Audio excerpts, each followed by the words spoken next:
just going to review for you the define pattern. You can use define pattern with literally anything to create a pattern.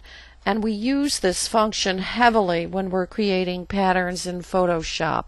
So with a define pattern, you actually can take anything, and I'm going to do that now. I have the pencil tool, and I've got a new layer, and I'll just take anything here with this pencil tool, show you, make a shape, and you just select anything at all like this.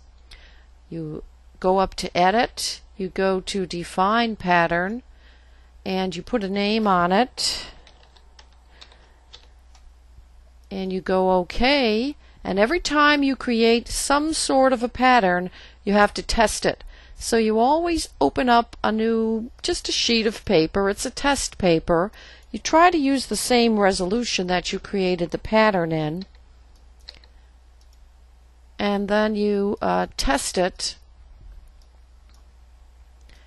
by going Edit Fill, and when you go Edit Fill you have a choice of foreground color, background color, and you select Pattern, and from the pattern you go down to the very end. Whatever you have made is always down at the very end, and there's the pattern over there. Now I'm going to go Undo Fill, and I'm also going to do Edit Fill to show you with the pattern you also have many default patterns that come with Photoshop. Here's a default pattern from Photoshop. I'll go in a little closer so you see it.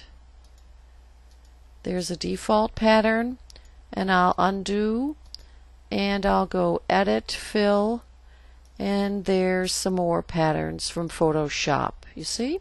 Edit, undo, and Edit Fill, and these are where you would be making your own custom patterns. But on the side here is a little link to a library, a submenu, and there's artist surfaces and rock patterns, some texture fills, some nature patterns, and you could colored paper, you could create your own library of patterns. And when you select from one of these, they always ask you if you want to replace what is there or append it. And if you select append, the new ones come usually at the end over here. See, all these colored papers came in. This looks like a kind of a rice paper here. See, that's what it is. So that's a little bit about the patterns that are libraries in Photoshop, and the fact that you actually could create your own patterns in Photoshop.